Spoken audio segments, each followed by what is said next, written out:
بسم الله الرحمن الرحيم الحمد لله رب العالمين والصلاة والسلام على أشرف الأنبياء والمرسلين نبينا محمد وعلى آله وصحبه وسلم تسليما كثيرا أما بعد emrin e Allahut të gjithë mëshirshëm të mëshiruesit, falenderojmë të madhin Zot, mirësitë, bekimet dhe mëshira e Tij qoftë mbi dashurin e Tij dhe dërguarin e Tij Muhammedin sallallahu alaihi wasallam, si dhe mbi të gjithë ata besimtarë dhe ato besimtare që ndjekin dhe e pasojnë rrugën e Tij deri në ditën e Kiametit. O Allahu Zot, nuk kemi dije tjetër përveç se dijes që Ti na ke dhuruar, Ti je i gjithdituri dhe Ti je i urti. O Allahu Zot, në bëj dobi me atë që na mëson, e na mëso atë që na bën dobi, e na shto diturinë dhe urtësinë. O Allahu Zot, bëj atë që ne mësojmë e ua mësojmë njerëzve argument dhe dëshmi për ne ditën e Kiametit. Bëje ndërmjetësim për ne ditën e Kiametit, atë ditë ku nuk bën dobi asgjë, vetëm se kush i vjen Zotit me zemër të pastra dhe me vepër të mirë apo me vepra të mira, qofshim për këtyre njerëzve. Amin. Me shpresën e të madhit Zot, po filloj me pyetjet të cilat janë të rezervuara, po nëse vëllezërit ose motrat kanë ndonjë pyetje direkt, mund të na e thonë. Është një pyetje faktikisht që mund të ketë ardhur disa herë këto ditë dhe zakonisht sa herë që vjen puna e Fitr Bajramit apo sa herë që vjen puna e Kurban Bajramit, hasim në këtë pyetje që është autoktone, nuk besoj se mund të bëhet në ndonjë vend tjetër të botës kjo lloj pyetje, përveç se në trojet tona. Dhe pyetja konsiston në atë që, siç është shembulli i kësaj, njoh një nën me 2 jetima dhe kemi shpreh dëshirën që të hollat e kurbaneve t'u japim atyre. A është e mundur apo jo? Sepse disa më thonë mundet dhe disa thonë nuk mundet. Një pyetje tjetër e ngjashme që i kam sjell për kuriozitet, a bën parat e kurbanit me i çu në jetima, pra më u dhon jetimve. Pra vdesin soji jon që kurbanat, lekët e kurbanave të japin ose njerëzve të varfër, ose jetimve, ama jo me bo kurbana se shumë kurbana po bohen për shembull. A bën me ia dhon jetimve, a bën me ia dhon varfër, a bën me i çu që njerëzit nevojë. Pra nuk ka mbet në botë se çfarë më dhon për jetimat, as çfarë më dhon për njerëzit nevojë, as çfarë më dhon për të varfrit, vetëm se lekët e kurbanit. Se gjallë në botë me 100 lekë për i xhepi për jetimat apo për të varfrit, për kështu rast tjetër s'bëhet fjalë. Ama lekët e kurbanit, siç ndodh të ke Fitr Bajrami, a bën që lekët e fitrave t'u japim njerëzve nevojë, ama mos i nxjerrim fitrat. Ne duhet kuptojmë se kurbani është obligim familjar, një obligim që nuk lirohet njeriu edhe sikur t'japi gjithë pasurinë e tij për të varfrit. Pra sikur njeriu t'japi gjithë pasurinë e tij për jetimat, gjithë komplet ta boshatisë arkën e shtëpisë, apo xhiro llogarinë bankare për jetimat apo për të varfrit, nuk lirohet nga kurbani. Kurbani është obligim për çdo familje. Dhe nuk ka mbet puna e jetimëve dhe të varfërve vetëm me ju dhon lek kurbani. Jetimet dhe të varfrit duhet kujtohen gjithmonë, dhe s'duhet prit puna vetëm atë japim lekët e kurbanit. Kështu që gjëja më e mirë që mund bësh ti në këtë kohë është kurbanin ta bësh, ta therrësh, edhe t'u çosh kurban jetimave. T'u çosh kurban njerëzve nevojë, t'u çosh kurban fukarejve.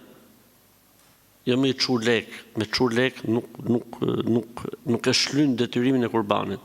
Vetëm në një rast, nëse ti i çon lek dhe i thu, me këto lek duhet bëni kurban, dhe ata pranojnë, se ndoshta ti i çu lek me bë kurban dhe ai thotë s'ka mundësi me bë kurban, po laj dritat, po laj borxhet. Ty s'quhet kurbani, nëse ai nuk thot po dakord. Po thaj, po dakord e bëjmë kurbanin për ty mbaroj historia, ti këtu e ke shlyt detyrimin ndaj Zotit. Po nëse ai nuk bën kurban, është problemi atij pastaj. Kështu që detyrimi i kurbanit, dhe se njeriu nuk bie kurrë nga detyrimi i kurbanit, fare. Sado që t'japi nga pasuria e tij, edhe sikur t'japi gjithë pasurinë e tij. Çdo familje obligohet që të bëjë kurban, nëse i ka mundësitë ekonomike. Nëse i ka mundësitë ekonomike. Lexova në një faqe, nuk i humb dikujt namazin me xhamat vetëm se për shkak se ai ka rënë në një gjuna. O vëllezër, këto fjalët, këto thënjet e ka thonë filani, prej dietarëve apo filan. Nuk janë argumenta fetar të patjetërsueshëm. Dikush e ka thonë kështu. Por nuk është se ka thonë Zoti në Kur'an, por ka thonë pejgamberi alayhis salatu wassalam. Ore mund ta lejë njeriu namazin në xhamat se i nodhi ju prish goma makinës, o për plas me bicikletë. Kishte i punë për të mbaru. Kjo lidhja e gjërave patjetërsisht me njëra tjetrën dhe dalja në përfundime thuti që kjo fjala ka zbrit nga i madhi Zot. Kush e ka thonë këtë thot? Ka thënë Ibn Asakir thot në librin Tarikh e Dimashq. Ibn Asakir, një prej dietarëve se i ka jetuar para 10 shekujsh. S'mund të merret fjala e tij argument. Ai ka thënë se për një i cili i bëhet e natyrshme një gjë e tillë. Për nuk do të marr kjo fjala sikur më qenë Kur'an edhe unë që mungova herë do të thotë se patjetër këmë bëj gjuna, po do të bëj patjetër një lidhje.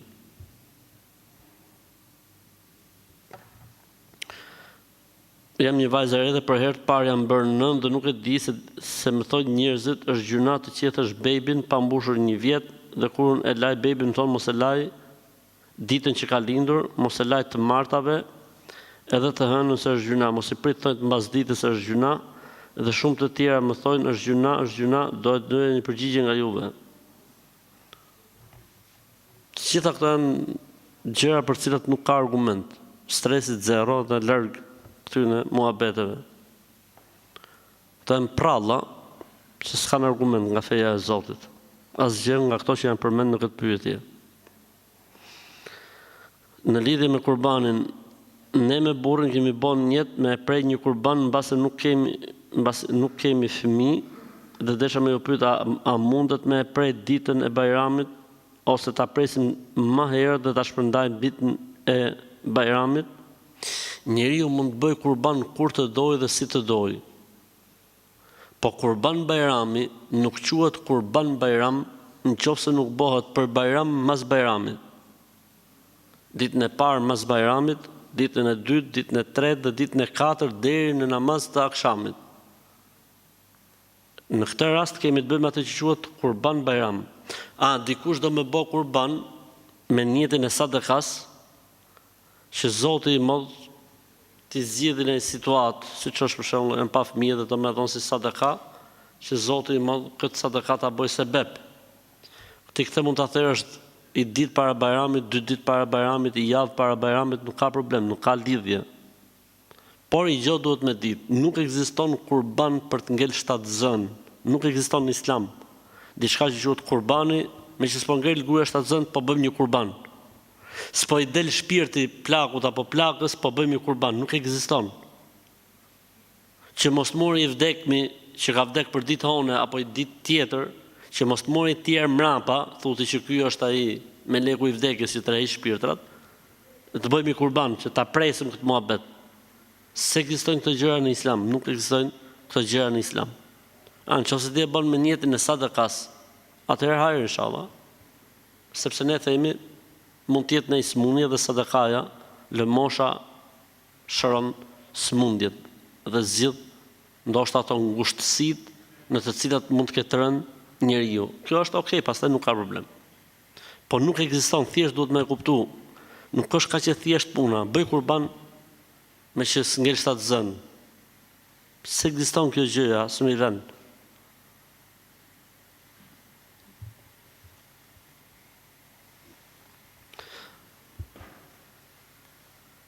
Nëna nga babai ka kaq muaj që ka ndruar jetë. Një shok më ka dërguar ftesë për dasëm. A bën që unë të shkoj dhe të festoj me të dhe të kërcej? Pasi në familje kemi pasur edhe krisje.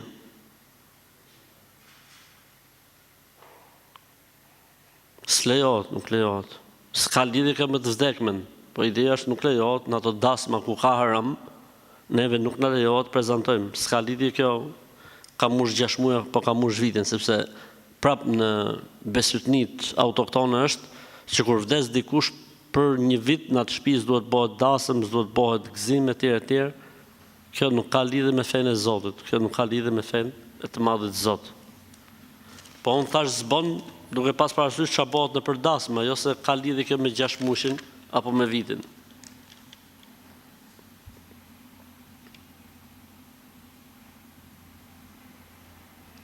Babit i kanë dhënë në këmbim të lekëve që duhet të merrte për punën, i kanë dhënë dhurat 103 muajsh. A bën që ta thejmë për kurban atë qinj, a pranohet? Jo. Qinjgjat duhet të jenë 6 muaj e sipër. 10 duhet të jenë 1 vit e sipër. Mushqerat duhet të jenë 2 vjeç e sipër. Po kështu edhe bollicat 2 vjeç e lartë. Kështu që në rastin e qingjit 3 mujorsh nuk pranohet kjo gjëja. Si kurban. Kështu mund ta bëni kurban me hongër mish me unknaq, po kurban bajram nuk bëhet. A i mbaj do të agjërim ditët e 10 ditët e Dhulhixhes me 2 qëllime bashkë me zëvendësimin e ditëve të Ramazanit të bëj edhe 10 ditëshin e Dhulhixhes. Kanë thënë dietarët, koha më e mirë për të shlyer ditët e Ramazanit është 10 ditëshi i Dhulhixhes. Koha më e mirë e vitit për të shlyer ditët e Ramazanit është 10 ditëshi i Dhulhixhes. Ato faktikisht janë 9 ditë, po kështu i ka ngel emrin 10 ditëshi i Dhulhixhes. A bën në këtë rast që ti bëj me 2 niyete, pra edhe Ramazan edhe 10 ditëshin e Dhulhixhes, nuk ka nevojë. Bëhet vetëm niyeti i Ramazanit.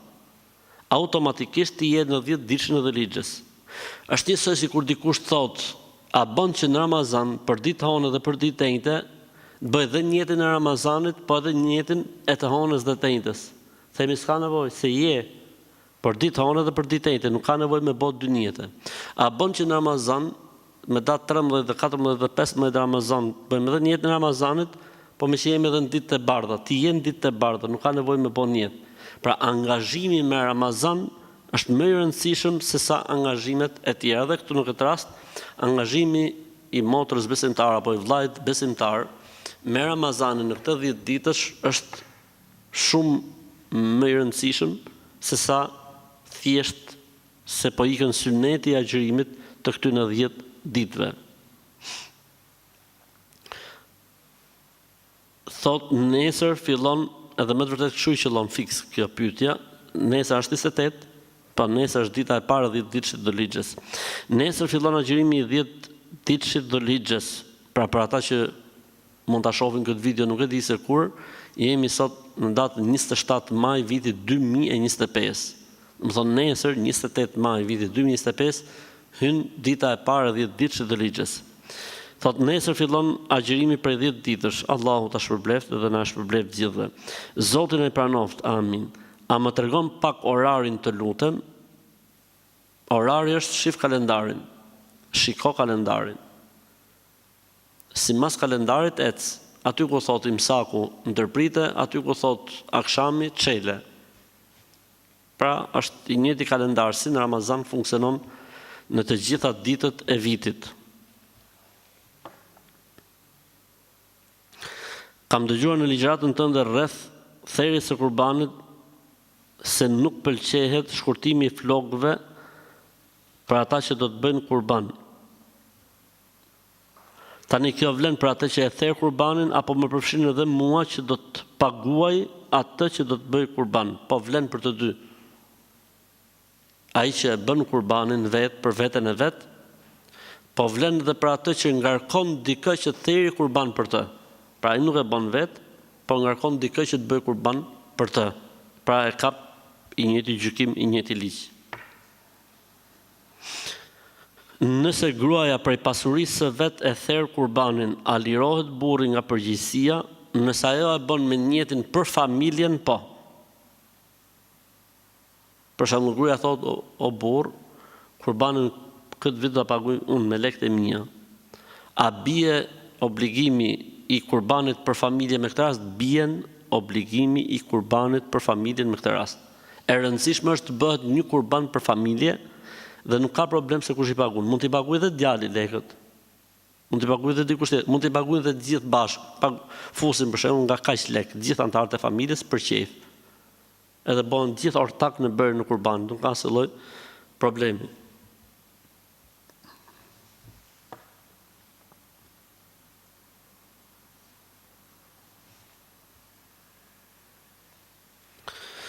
Kam 2 vajza dhe për asnjërin nuk kam prerë kurban. A është patjetër pra me bë kurban për 2 vajzat? Se burri po më thotë, në kohët e vjetra nuk kanë pas bërë kurban për fëmijët. Kurse tani në këtë kohë janë krejt demek biznese i kanë bë. Dhe me flokët një javë para lindjes, mas 14 ditëve me i dhënë sadaka, po unë i kam çu këto parë tek një familje dhe kam bën niyet për çikat e mia. Ja kam dërguar një familjes. Për lekët e flokëve nuk ka problem, se e shef sa peshojnë flokët dhe i çon sadaka jenë në rregull. Ndërsa përse për këtë kurbanit ka 2 mendime dietarësh, ka një mendim që thotë duhet bë kurban patjetër për çunin 2 kur janë mundësitë, se ndoshta s'ke mundësi kur lind fëmia, po më vonë, dhe për vajzën 1. Në këtë rast 2 vajza, 2 kurbane. Dhe ka një mendim tjetër që thotë kjo është sunet. Pra është mirë dhe e pëlqyeshme, por nuk është obligim. Pra janë 2 mendime. Hadithi thotë, çdo prind është peng i kurbanit për fëmijën e tij. Kështu që nga ky hadith kuptohet se është detyrë dhe obligim. Unë dhe burri dhe djali punojmë, a duhet ne me prej secili për vete kurban e me paguajt, apo mjafton 1? Nëse arka e familjes është 1, atëherë mjafton 1 kurban për gjithë familjen. Nëse jeni me arka veç e veç, për ti me gruan, e keni në vete arkën dhe shpenzimet tuaja dhe çuni faktikisht funksionon vete, nuk e lidh asgjë me ju, atëherë obligoni për 2. Ama nëse arka e shpenzimeve dhe harxhimeve është 1 dhe menaxhohet nga 1 dorë për gjithë familjen, atëherë obligohet vetëm 1 kurban. Argumenti, pejgamberi sallallahu alajhi wasallam ka pas 9 kurora në veten e tij dhe ka bërë për 9 kurorat 1 kurban. Hadha li Muhammedin wa ali Muhammed. Ky kurban është për Muhamedin dhe familjen e Muhamedit. Nuk i ka thonë Hafsës apo Aishës apo nënave të tjera të besimtarëve që të bëjnë secila kurban. Ka bërë 1 kurban për të gjithë kurorat nën të sallallahu alaihi wasallam. Kështu është puna. Ushqimet, ëmbëlsirat më saktë që përmbajnë një sasi të ulët të alkoolit, a mund të konsumohen nga ne besimtarët? Nëse është gatuar dhe është tjetërsuar, s'ka problem. Ama nëse është lënda e alkoolit aty, është prezente, atëherë nuk bën. Pra gjithë ideja është tek transformimi. Nëse është transformuar totalisht dhe është sasi e vogël, nuk ka problem. Ama nëse është alkooli aty prezent, siç janë disa ëmbëlsira që e kanë brenda, po është lëng, edhe i vjen era likerit apo era e alkoolit, atëherë themi këtu nuk lejohet, është haram. Hoxh, e na që s'kena mundësi me ba kurban, a e kemi gjina? Pra, ai njeri që s'ka mundësi me bë kurban, a ka mëkat tek Zoti? Jo. Allahu thotë në Kur'an, la yukellifullahu nafsan illa wus'aha. Allahu se ngarkon njeriu tej dhe mbi mundësitë e tij. Madje pejgamberi sallallahu alajhi wasallam ka parashikuar këtë situatë nga Zoti i gjithësisë dhe bëri 2 kurbane. Tha, ky është një kurban për Muhamedit dhe familjen e Muhamedit sallallahu alaihi wasallam, ndërsa ky kurbani tjetër është për çdo kënd nga ymmeti im, nga pasuesit e mi, që nuk ka mundësi theri kurban deri në ditën e Kiametit. Pra, për ata që s'kan mundësi, e ka therë pejgamberi sallallahu alaihi wasallam kurbanin për ta. Kam vajzën 12 vjeçare dhe është shumë e interesuar për fenë tonë islam. Gjithmonë mundohem të shpjegoj për fenë. Më bërë një pyetje që nuk kam njohuri sa duhet. Përse nuk ka pasur femër profete? Jam shumë e hutuar për këtë pyetje se më ka gjetur të befasuar. Hajër inshallah, shumë befasume, shumë pyetje fort, shumë. Pyetje shumë e fortë kjo. Nuk ka pasur femër pejgamberi sepse femra ka natyrë dhe përgjegjësi të tjera. Femra për shembull është më përmuajshme. Femra për shembull mbetet shtatzën. Femra si thot burri, rrim shtëpi, bën punë të shtëpisë për shembull, ku dëgjon e tjerë tjerë. Ja thotë kjo se unë do të dal të ftoj njerëzit në fe dhe në besim. Duhet ulet me burrat, duhet bëj debat. E tjerë. Pra ka 1.044.000 përgjigje për këtë pyetje, që je befasuar dhe ke ngel kështu. Mos e merr me stres, nuk është një pyetje e vështirë, po thuaj që femra ka punë të tjera për të bërë, ka obligime të tjera, kush do të edukoj fëmijët, kush do i rrisi, kush do i japi gjë, kush do shumë gjëra që i bën femra dhe nuk i bën dot burri. E ishte femra që del që merret me këtë punë, i bjerë që burri pastaj të rritet të bëjë punë të shtëpisë.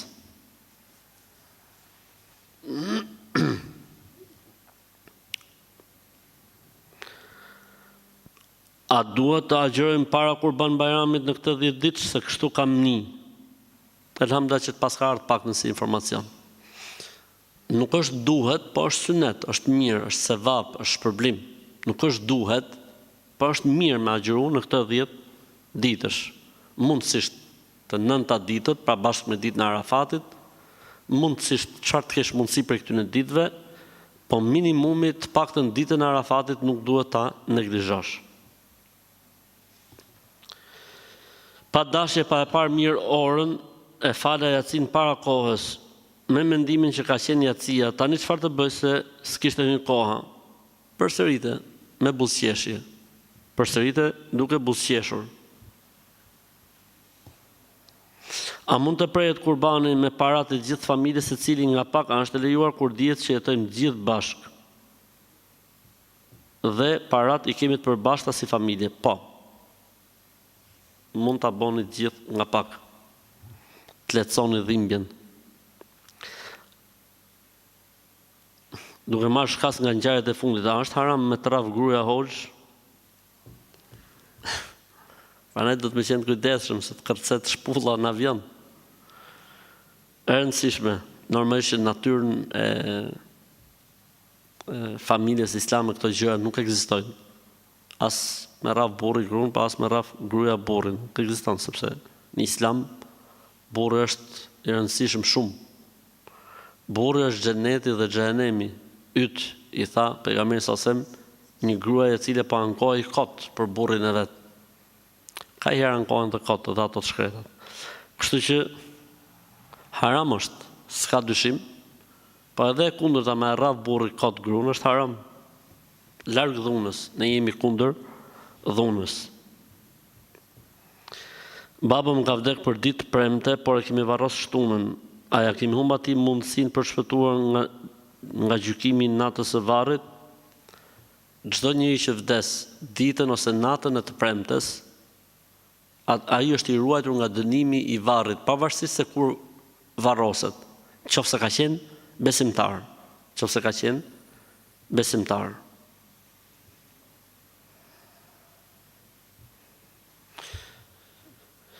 A mundet përmes parave me u bë sihiri?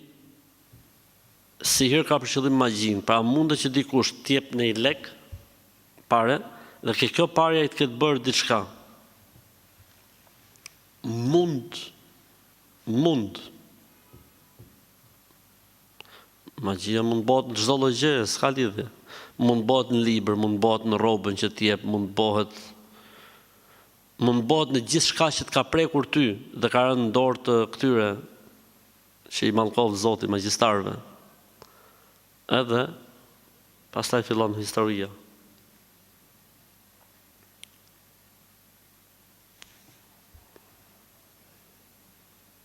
A ka dert, a pranohet namazi mas 70-ave? E para namazi duhet falet sa ti jemi gjallë, 70, 80, 90, 110, 120. Namazi duhet falet sa ti jemi gjallë, kjo është e para. A pranohet mas 70, pranohet që të shkeme të madje më shumë. Pra përderisa një mashallah në moshën 70 vjeçare fal namaz, u ka më mirë. Si s'pranohet, pranohet që të shkeme të. E Zoti i rujt ata cilët e i forcoft ata cilët në këtë moshë falin namaz. Jo po si bëhet për shembull se duket sikur rrjedh diçka pastërtia, duhet falin namaz. Edhe nëse ju rrjedh diçka, edhe nëse kanë problem me pastërtinë, duhet falin namaz. Përderisa njeriu e ka logjikën, e ka arsyen, duhet të falin namaz. Nuk lirohet njeriu nga namazi vetëm po vdiq. Edhe me qenë i pamundur duhet falet, ashtu i shtrirë, i paralizuar, i lidhur, s'bie ndonjëherë namazi nga muslimani. Pra nuk lirohet besimtari nga namazi vetëm se po vdiq.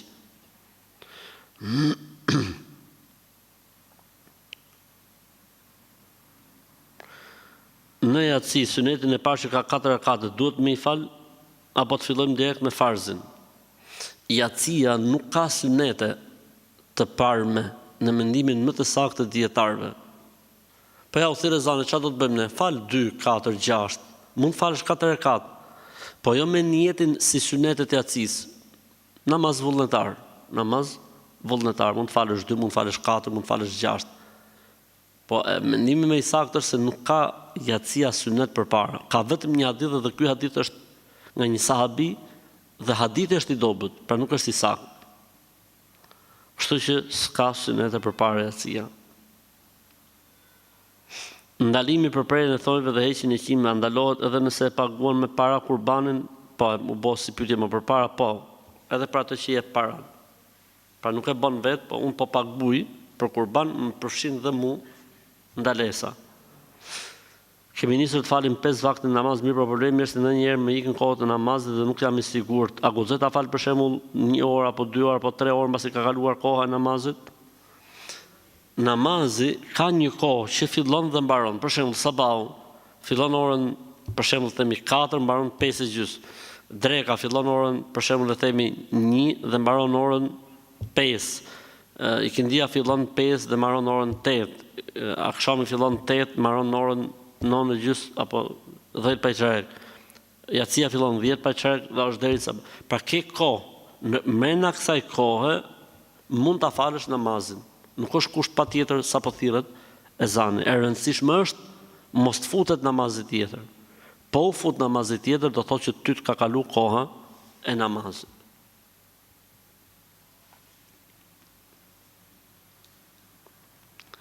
Jam në bisedime me një djalë, mirë pa ai po më kërkon para ose dhurata. Po je pa mend, vazhdo i jepi parë këtij djalit që po flisni dhe po njihesh me të. Ka ca njerëz të tillë të smur që në momentin që shef në një lloj afrimiteti fillon dhe kërkon para. Tani kjo pyet aty jap, po nuk patë mend, jepi. Po nuk po që pa mend, po që në rregull nga mend bëj blok. Edhe subhanallahu, kjo e folmja nuk është kështu siç mendon dikush. Nëse dikush të flet dhe kërkon që të njihet me ty apo të krijojë raporte, menjëherë orientohet tek prindi. Nuk ka pse më vazhduan muhabete në gjona dhe ja, kërko para. Mund të shantazhoj me mesazhe, me gjëra. Pse më çu veten deri në stres dhe pse më çu veten deri në siklet. Shumë mirë, faleminderit, për çdo gjë ky është numri i babit tim. Dhe babi e merr djalin e ul, flet me të, pastaj nëse babai e shef që është tamam, njëri serioz, krijon mundësinë për të ulur me gocën e tij. Nëse babai e shef që ky është mashtrues, si puna këtij që kërko ka parë, ja pret rrugën që zhvillim. Por për mendimin tim duhet prerë kjo rrugë, kjo formë komunikimi, edhe kujdes me këta njerëz,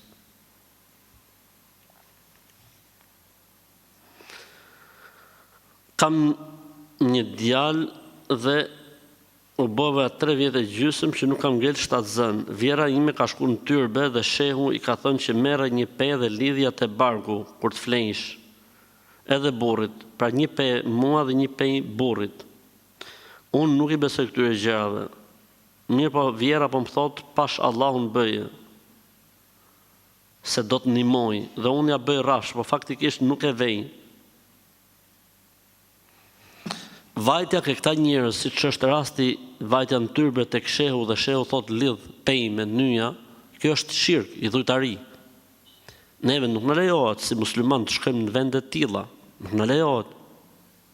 Allahu thot në Kur'an: "Wa anna al-masajida lillah", xhamiat janë ngrit për Allahun, xhamiat. Nuk ka gjë tjetër, nuk ka përmend Zoti alternativë B për muslimanët. Muslimanët shkojnë në xhami. E para kjo. E dyta, ky thot lidh pej me nyja. Do të thonë magji e pastër. Magji e pastër. Kështu që këtë pejin me nyja lidhja në këtij babashehut, inshallah ngel shtatzon ky. Sepse në Islam kjo gjë është shirk, është magji.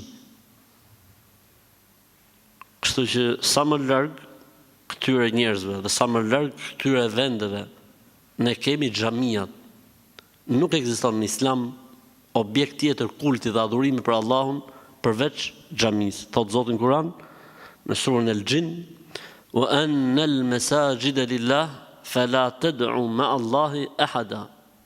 Xhamit janë vendet e ngritura ose objektet e ngritura për adhurimin e Allahut, e bashkë me Allahun mos i lut askujt tjetër.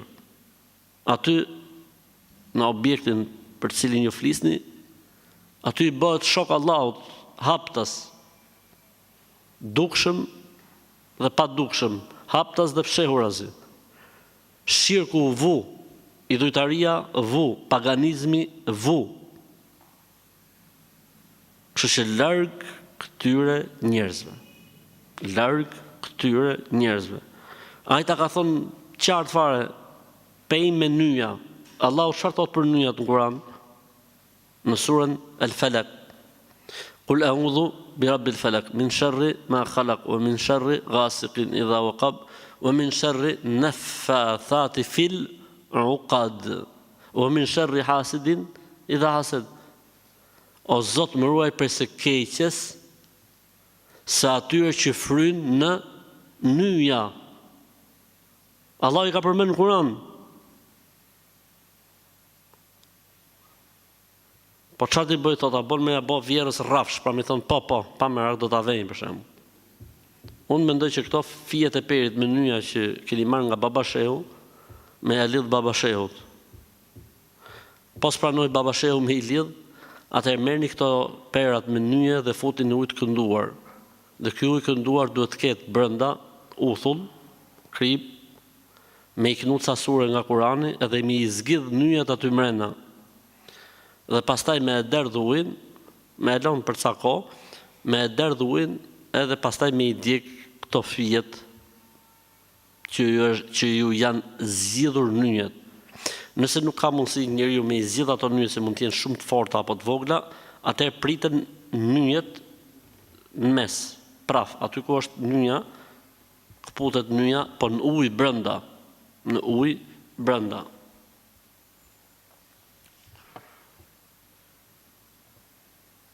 A mund të falen vaktet që nuk kemi falë gjatë ditëve në syfyr?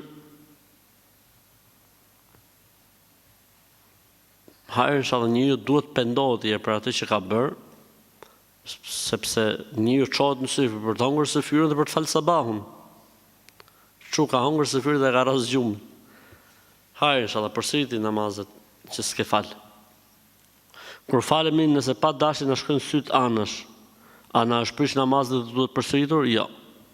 I bien vlerat namazit nëse ne shikojmë majtas apo djathtas, po nuk prishet namazi, nuk prishet namazi. A mund të punoj si shpërndarës birash, qofse janë halal, 0.0, apo ai sa është kufiri i përqindjes halal, lejohet.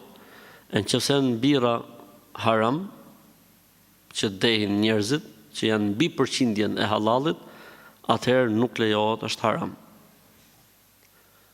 Sepse futet tek hadithi, janë mallkuar për shkak të alkoolit 10 kategori njerëzish. Dhe një nga këto kategori shpërndarsi. A ka shkruar fatin Zotit që në momentin që lindim dhe përkundrejt çdo lloj përpjekje do të bëhet vetëm vullneti i tij? Zoti e ka shkruar fatin 2 herë për njeriu. E ka shkruar një herë para se me kriju qiellin dhe tokën 50.000 vjet. 50.000 vjet para se me krijuar qiellin dhe tokën, Allahu ka shkruar fatin e njeriu. Dhe për herë dytë e ka shkruar fatin e njeriu në barkun e nënës. Po jo kur lind. Kur është në muajt 4, sa mbush foshnja në barkun e nënës, 4 muaj, vjen një melek special që i fryn shpirtin dhe i shkruan jetën, vdekjen, si do të jetoj, ku do të jetoj, çfarë do të bëj, edhe kur do të vdesi dhe çfarë do t'i ndodhi atij mas vdekjes. Të gjitha këto shkruhen në barkun e nënës. Thot, dhe përkundrejt çdo lloj përpjekje bëhet vullneti i Zotit. Ky është gabim. Në perceptim. Duke sikur njeriu ka dëshirë tjetër për shembull, me pas Zoti ja ka shkruar kështu edhe ky, për shembull, njeriu ka prirje për të bërë doktor. E Zoti ja ka shkruar aty që do të bëhet hidraulik. E ky shketi tenton më u bë doktor, s'ka hidraulik. Banki më u bë doktor, aty hidraulik, banki gjithë jetën më u bë doktor, atje ku është shkruar, po nuk funksionon kështu. Allahu ka shkruar në barkun e nënës atë që Zoti e dinte se ne do të veprojmë një jetë. Po të çfarë kuptimi ka? Kuptimi është se ti je duke punu, se në bazë të punës tate do të merresh llogari. Jo në bazë të asaj që ka ditë Zoti se do të bësh ti.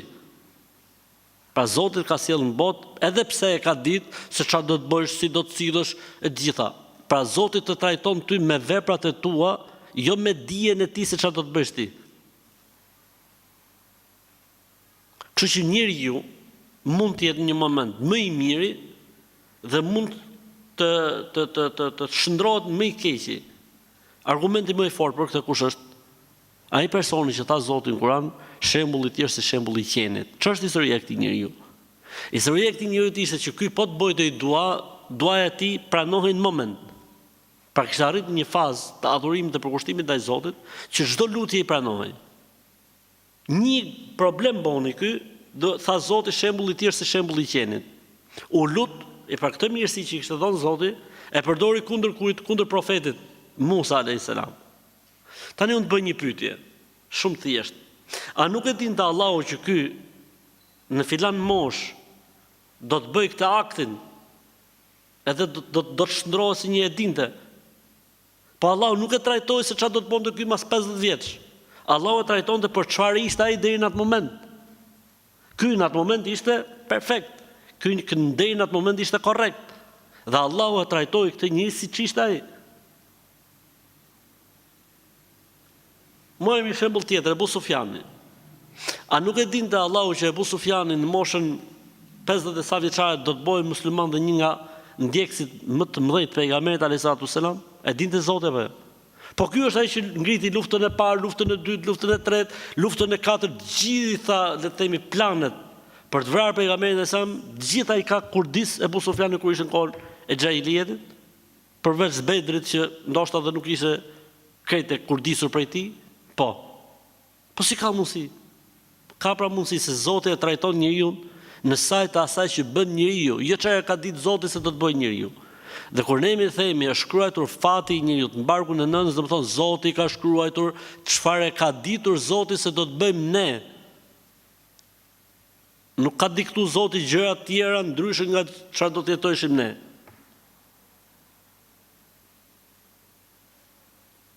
Kështu që zotprisë e Zotit tani se çfarë do të bëjmë ne që ta shkruajnë me lajket.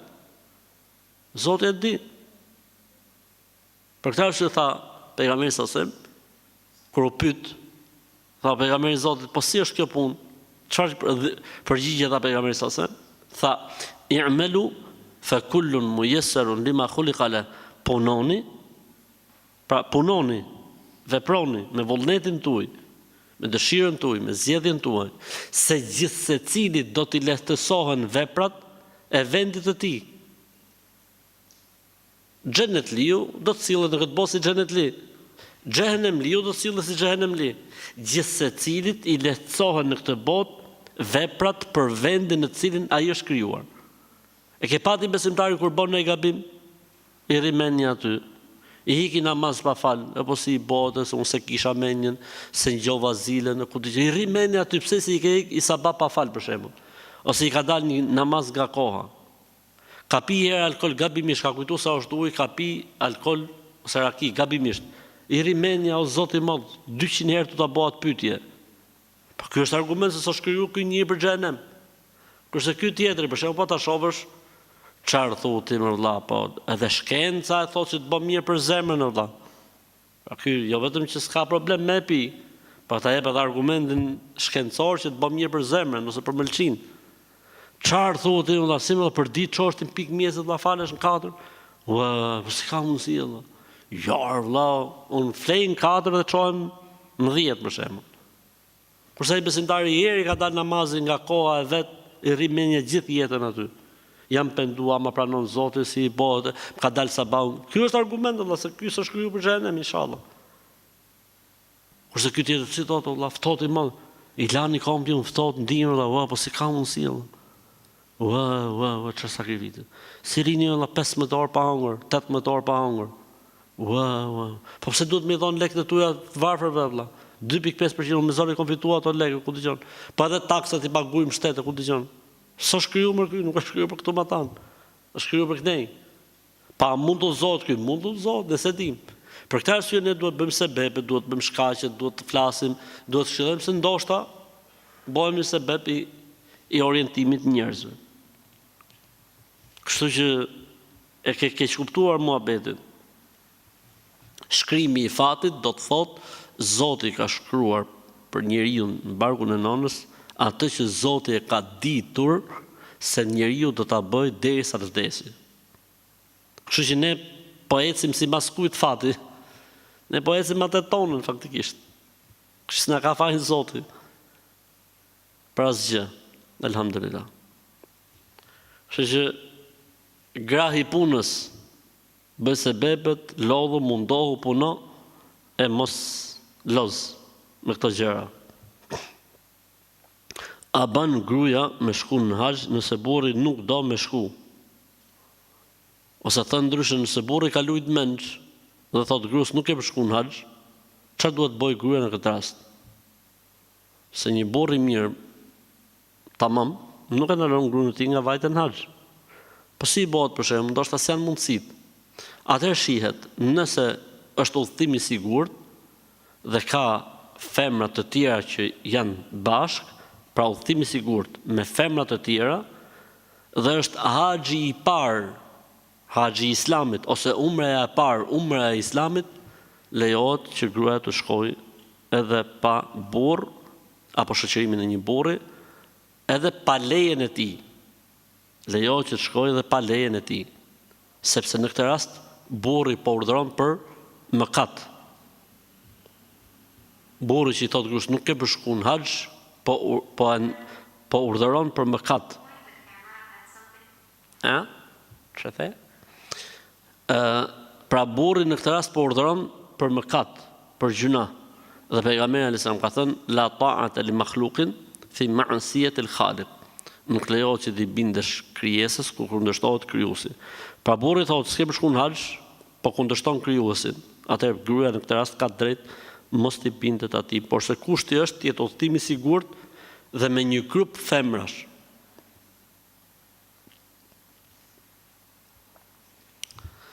A ke mundësi me më shpjegu 2 bajramat?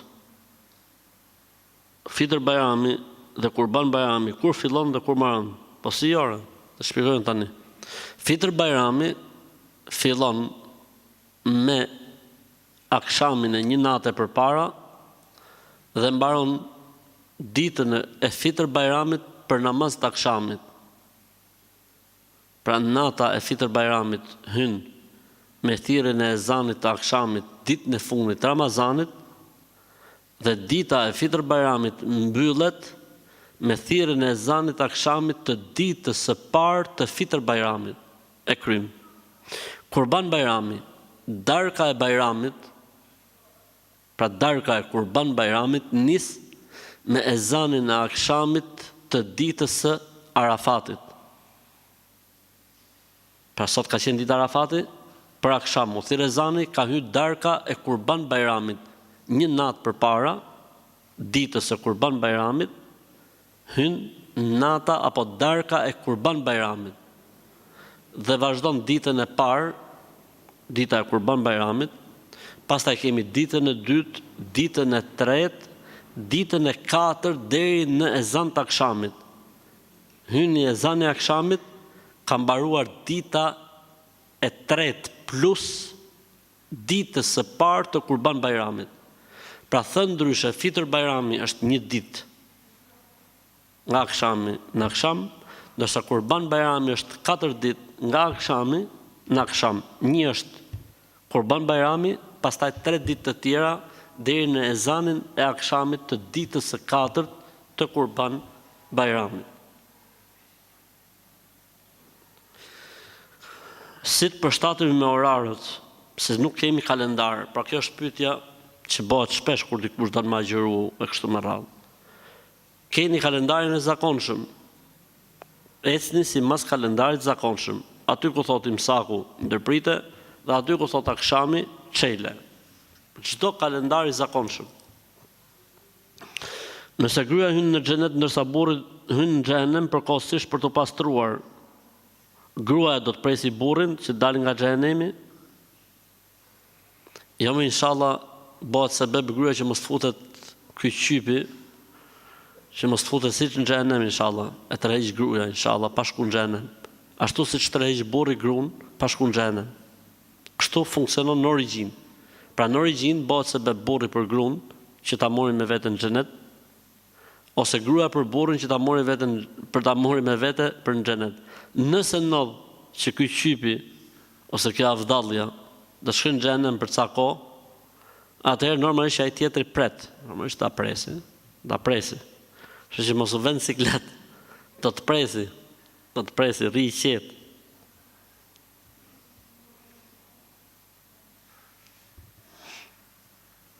A është haram kjo midhja dhe e ka pru me foto e shkreti?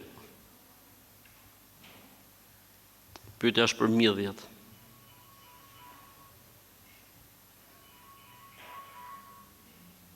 Hapja telefonin, se gjinof i shkreti, hapja telefonin. A thot, aman thot se jemi me i dark, thot dhe në kam bo me fiksime. Midhjet dhe çdo gjë që ka deti është halal, në mendimin më të saktë të dietarëve. Ka mendim, është mendimi i dobët. Mendimi më i saktë është që huwa tahurun ma'uhu el-hillu meitatuhu. Çdo gjë që është në det është e pastër dhe halal, edhe nëse e gjen të ngordhur. Kështu që stresit zero më shoj. Me bismillah. A mund të vendosim mbyr zylyk ku në to është shkruar dhe ajeti kursi? Jo. Nuk ka zbrit Kurani për të bërë unaza, as për të bërë byzylyk. Kështu që nuk bën. A është farz apo sunet mos me i pre flokët dhe thot gjatë ditës së Dhulhixhes?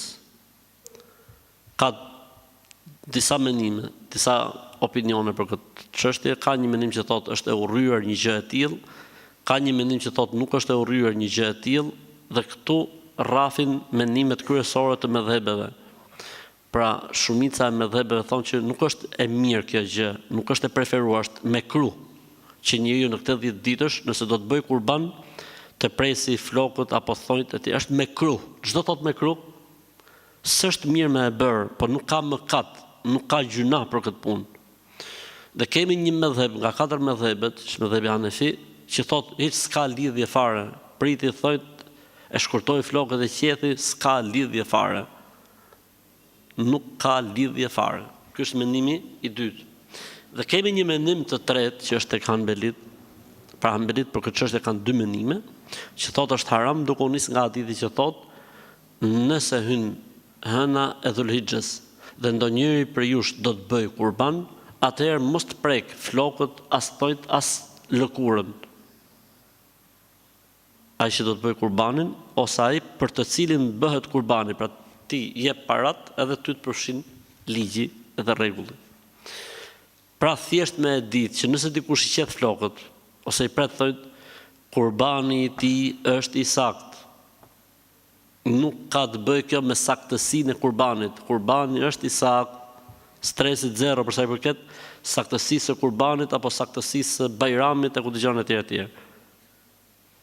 Pastaj varet se ku është njeriu ke mëdhëbet. Nëse është tek Hanefit, e ka stresin zero. Nëse është tek mëdhëbet e tjera ka bë me kru.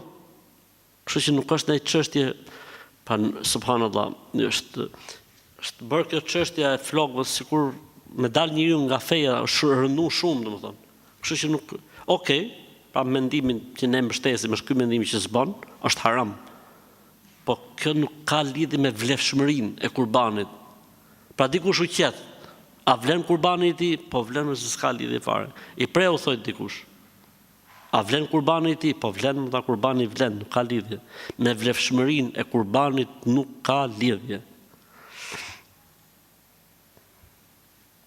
Kur ne nusës provohemi me diçka dhe durojmë që mos prishin marrëdhëniet familjare të burrit me vjerën dhe me vjerën. Dhe ne durojmë dhe bëjmë sabër. Se sa herë që flasim ne nuset bëhet belaja. Tash, me qenë se ne durojmë, a është e lejuar të flasim me ndikon të besueshëm që ta nxjerrim mërzinë tonë mos ta marrim për mrena? A quhet durim nëse ne e shprehim diku? Alhamdulillah, ka hallë të tilla, siklete të tilla. Më e mirë është që këto gjëra mos më i shfaq, mos më i thon askund. Përveç se nëse do të konsultohesh, do me gjetë i rob që më konsultu me të, ama vetëm me nxjerr kështu, po durimi ky pra është. Durimi cili është me e majt, me e frenu, me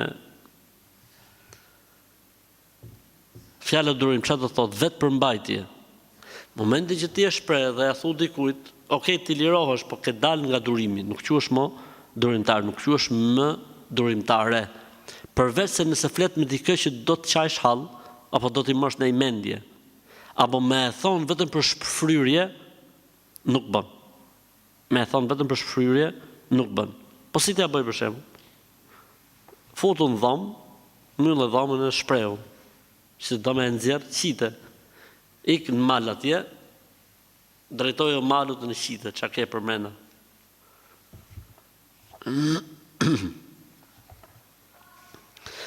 Kam dëshirë që prindit të rregoj për umre. Mirë, po baba im ka disa borxhe të vetat. A lejo që unë ta çoj atë për umre? Ti herë o vlla, si fillim laj borxhet e babës. Se po të shko baba në kokër xhehenemit me këto borxhe që ka. Qite i për xhehenemit babën, duke i la borxhet, inshallah. Pastaj boj umre, boj haxhe, boj të gjitha. Pra gjëja më e mirë që ti mund të bësh është t'i lajsh borxhet babës. Po nëse është situatë që është në kontroll, bon që mi bo babës umren, nuk ka asnjë problem. Pra nëse situata është në kontroll, pa është një borxh që dihet, po është borxh i menaxhueshëm nga familja e nga baba vet, jemi në afate për shembull, e ka baba i borxh, po ky borxhi e ka afatin për shembull 5 vjet. A bon që me çu babën numre? Bon, s'ka asnjë problemi. Përdisa jemi në afate dhe është situata në kontroll. Ama nëse situata ka kalu koha e borxhit, dhe ti do me çu babën numre, jo më vlla, mos e çon numre. Laj herë borxhet, edhe pastaj po u bë gjë për umre dhe të bëhen. Pra duhet me fillu një herë me borxhet. Përveç se nëse situata është në kontroll, për sa i përket kohës, për sa i përket mundësive. Kam fillu me bo namaz dhe me nënkujtuar disa gjuna që kam bërë për para martese dhe kam fillu me bo istighfar për ato gjuna. A më pranohen? Inshallah po, pse jo? Allahu thotë në Kur'an, kush mund të pranoj pendimin përveç Allahut, kur njerëzit pendohen? Kush mund të pranoj pendimin përveç Allahut? Allahu e pranon pendimin. Kështu që hajër inshallah. Hajër inshallah taala. Ka një lutje interesante nga pejgamberi alayhis salatu wasalam që i përfshin të gjitha. Allahumma ighfir li ma qaddamt wa ma akhart wa ma asrart wa ma a'lant wa ma anta bihi a'lamu minni. O Zot, më fal çfarë kam bë e çfarë do të bëj. Çfarë kam bë haptas dhe çfarë kam bë fshehurazi. Dhe më fal o Zot gjunahet që ti di më mirë se sa unë dhe unë i kam harru. Kështu që boje këtë dua në mos i hap derën shejtanit, më bë me fiksime dhe me vezvese. Nëse nuk e therr vetë kurbanin, por jep lekët që ta therrë dikush tjetër, a duhet edhe në këtë rast? Po, e tham. Po, edhe në këtë rast. A më lejohet që ta bëj hipnozën mjekësore, pra lejohet në Islam, hipnoza mjekësore lejohet. Nëse bëhet nga një mjek i besueshëm. Nëse është nga një mjek i besueshëm, lejohet hipnoza mjekësore, është shkencë, s'ka lidhje fare, domethënë, me atë hipnozën e magjive apo të xhinëve, s'ka lidhje fare, kjo është komplet gjë tjetër, është metodik shkencore që zhvillohet, ka një protokoll që zhvillohet dhe është halal. Kushti i vetëm i hipnozës mjekësore është që mjeku që e bën të jetë njëri i besueshëm dhe adapt i asaj fushë.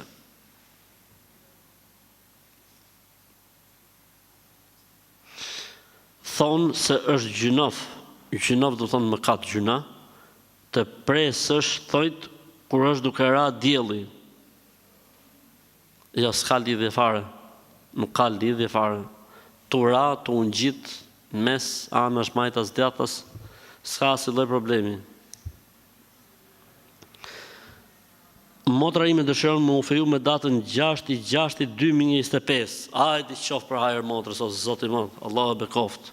Mirë po i bie ditë e Kurban Bajramit, thot, dhe ditë e premte. Hajde, mashallah. Motra jote dashka më u feju në ditën më të mirë që ka kriju Zoti. Dita e Kurban Bajramit.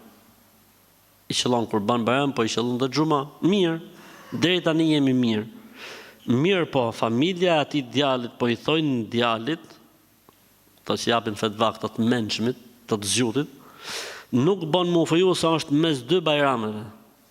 Po s'është mes dy bajrameve, ditë bajrami ka marru. Deri dje ishte mes dy bajrameve. Tani kemi kalu. Dhe thonë që është ditë e premte, pra një mes dy bajrameve, e zeza e madhe. E zeza tjetër është dhe ditë e premte. Po kush e tha që dita e premte është ditë terse, falë Zoti. Ky është zbulim autokton. Ta tonët kur i zbulojnë, s'ka gjë gjohet në tokë. Prandaj është deshë mendimin ta thot, bën apo bën në që të shke me të. Nuk ka ditë tersi të Allahu, nuk ka natë tersi të Allahu. Tersin e keni ke truni vogël. Gjithë trunët punojnë kështu, truni i cave punon mrapsh. E në bon atë që shuhet xhiron bosh. Edhe krijon këto lloj halucinacionesh. Si jemi me kohën? Edhe 4 minuta. A është e lejuar kurbanin akika ta bëjmë për Bajram? Jo më vëllai, nuk është e lejuar. Kurbani akika është në vete, kurbani Bajramit është në vete. Ja po ti bashkojmë gjithë kurbanet e kalamajve edhe të Bajramit, bëjmë një për të gjithë me njët. Kurbani akikas është kurban në vete, mund ta bësh ditën e Bajramit, mund ta bësh darkën e Bajramit, mund ta bësh nesmen e Bajramit, mund ta bësh jashtë Bajramit. S'ka lidhje akika kur bëhet. Dërsa kurbani i Bajramit është kurban në vete. Pa ti nuk mund të bësh një kurbanin me i fut gjitha mrena. Kurbani i Bajramit është kurban në vete. Kurbani i akikas është kurban në vete. A mund ta bëjmë kurbanin e akikas për Bajram? Po, nëse e kam bërë kurbanin e Bajramit që kam bërë obligim, Mund bëjë dhe kurbanët e akikave gjithë kalamajve që si kanë bo. S'ka se dhe problemi fetarisht. Nuk ka kusht kur bëhet kurbani i akikas, pra kurbani i fëmis, nuk ka kusht dhe ditë kur bëhet. Po se bone ditën e 7, pastaj është e lirë situata. Që mund ta bësh për Bajram, mund ta bësh mas Bajramit, mund ta bësh para Bajramit, mund ta bësh anash Bajramit, majtas Bajramit dhe djathtas Bajramit. S'ka lidhje mos e kur e bën. Edhe ditën e Bajramit, po edhe ditën e Bajramit mund bësh akikan. Vetëm mos i bashko.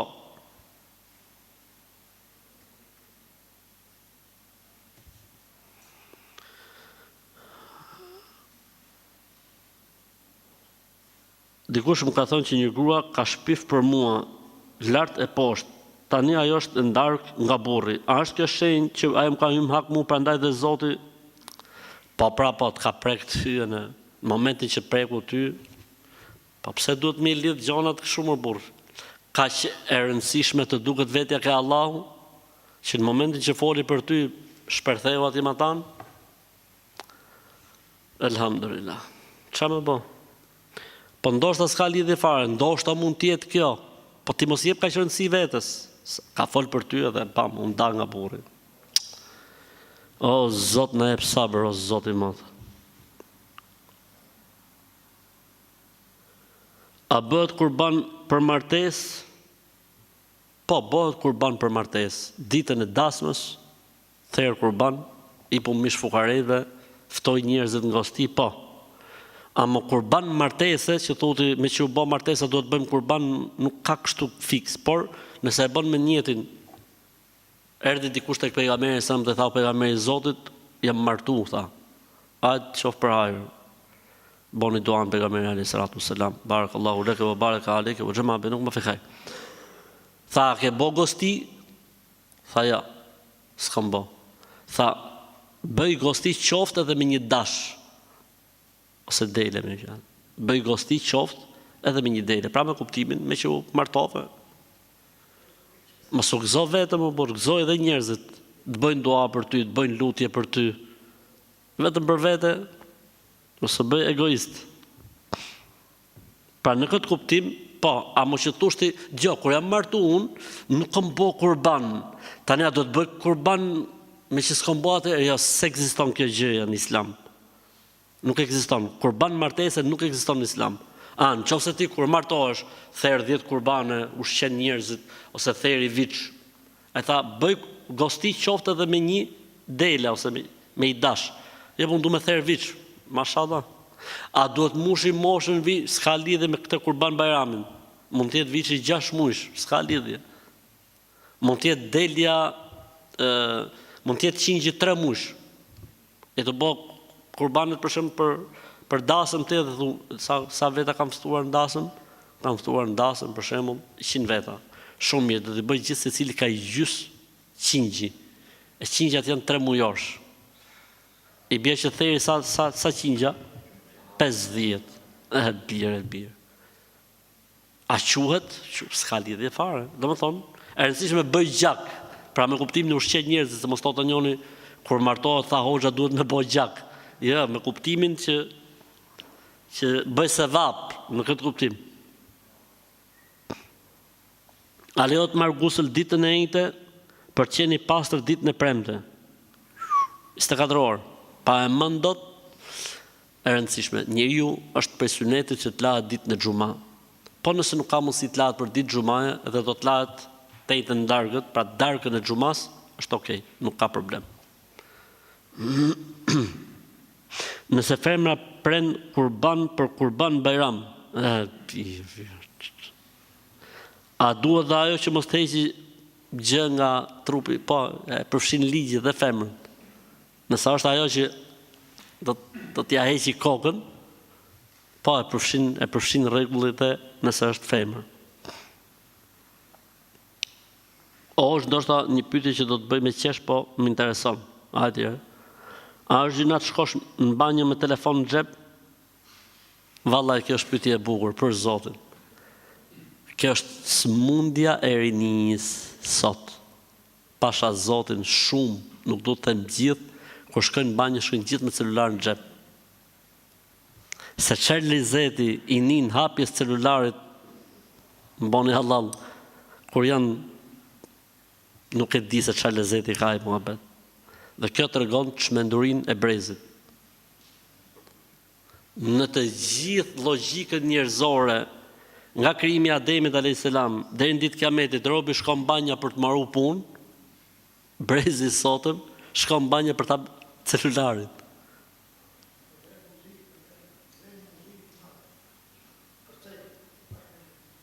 Paska dhe më keq akoma. Kështu që nuk bën. Njeriu shkon banjë, banja është veni ku rrin ato gjonat. Banjë shkon marrë punë, dil shpejt. Ai uret aty, I ka ngel edhe ca gjona për të parë për shemb. O mendje, o kokë, thirri mendjes, o rrot. S'ka, nuk është brezi i teknologjisë, brezi i IT-s, ka edhe mhalet me celular. Ne i thot nga Tetova, kur vdesin gratë, burrat nuk i shikojnë pasi e lahet kufoma dhe nuk hynë në varr që ta varrosin, sepse thonë ka dal nga nikahu. Faktikisht ky është një mendim nga medhhebet e Islamit, është një mendim, po nuk është mendimi i saktë. Mendimi i saktë është se nuk shkëputet, mbetet gruaja grua e tij edhe mas i vdes. Dhe mbetet burri i saj edhe nëse ai vdes. Prapë është gruaja e tij o burri dhe. Pse kjo gruaja që vdiq, i thonë gruaja kujt? Gruaja filanit, pra vazhdon të jetë gruaja e tij. Edhe ky burri që vdiq është burri i kujt? Burri i filanës. Ka dal nga nikahu, si dil nga nikahu? Vazhdon të jetë nikah. Ky nikah në këtë botë që kush vdes në kurorën e dikujt do të jenë bashkë në xhenet, si u prish, nuk prishet me nikahu. Kush tha që prishet nikahu me vdekjen? Allahu thot në Kur'an, ata që besuan dhe bën vepra të mira do t'i bashkojmë në xhenet me familjarët e tyre. Normalisht që vazhdon. Argumenti para se me vdek pejgamberi sallallahu disa ditë, nëna e besimtarëve Aisha është ankuar nga një dhimbje kokë që ka pas. Po e ke parasysh që gratë ankohen më shpejt edhe nuk është se e kanë durimin e burrave. Dhe e gjeti pejgamberi sallallahu Aishën duke thonë wa ra'sa, sa më thëmë koka. Si shtemi në Shqipë, vdiqja prej kokës, si më thonë. I tha pejgamberi sallallahu alaihi wasallam, o Aisha, tha mos u mërzit, se po vdiqje, do të lajun, do të qefinosun, dhe do të fus në varrun, me shaka pejgamberi alaihi salam. Tha o Aisha, mu, po më dhem koka faktikisht. Pra pejgamberi se ka pas dhimbje të rënd koke, më thonë nga fundi i jetës tij sallallahu alaihi wasallam, ka pas me periudha.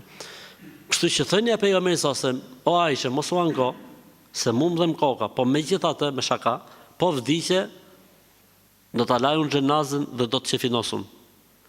Ju dilte për një qahu, s'dilte pra për një qahu, të falë Zotit, të falë. Okej, po mjaftojmë me kaq inshallah. A lejohet para bashkëshortit me prej kurban, sepse bashkëshorti deri tash nuk ka prej kurban, dhe njerëzit më thanë mu se nuk bën me prej kurban para se me prej bashkëshortit. Po pse se pret bashkëshorti për shembull kurbanin? Që e ka trim, pas ka frikë me thërë kurban. Bëjë kurbanin motër, mos e vrit menin.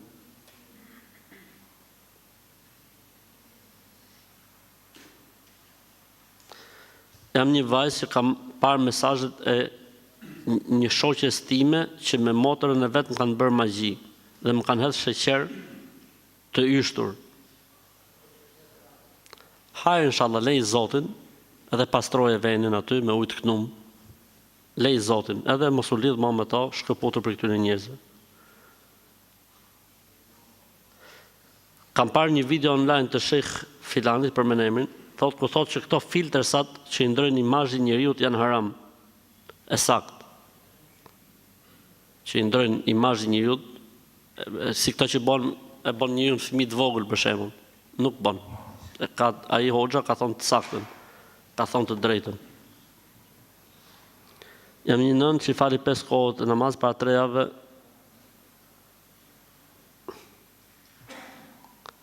Më ka reja e pas rraf nusja këtë shkretën.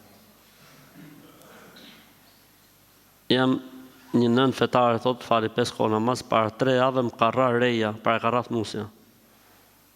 Dhe nuk më folte. Dhe më ka kafshu në shpinë. Pir. Që shjeka kështu, dhe shjeka e gërsirë. Që shjeka nuse.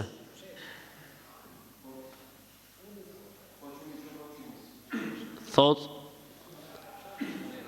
ja këshyri fëmijë, thot, ja bëj punë të shtëpisë. Arsye ishte pse e pyeta si ja kalove nga familja jote. A ishin mirë? Tash thot, vajzat nuk po ja falin. Po djali nuk po na fol neve pse nuk po ja falin gocat nusës atij. Inshallah ha çunin kjo në ditë. Han çun. Ndom. Tha nuk janë njerëz, dhe Zoti u alet soft, kjo vetëm femër nuk është, vetëm nuse nuk është. Qëse është kështu siç është bë pyetja që kjo ka kafshu vjerrën dhomë, kësaj duhet me bë tetanozin, se mund të jetë një nuse e tërbuar.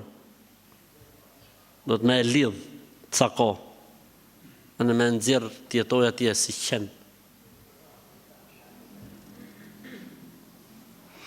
Një të afër me timi ka thonë një grua me ty mos shpinë me teshat vdekurve.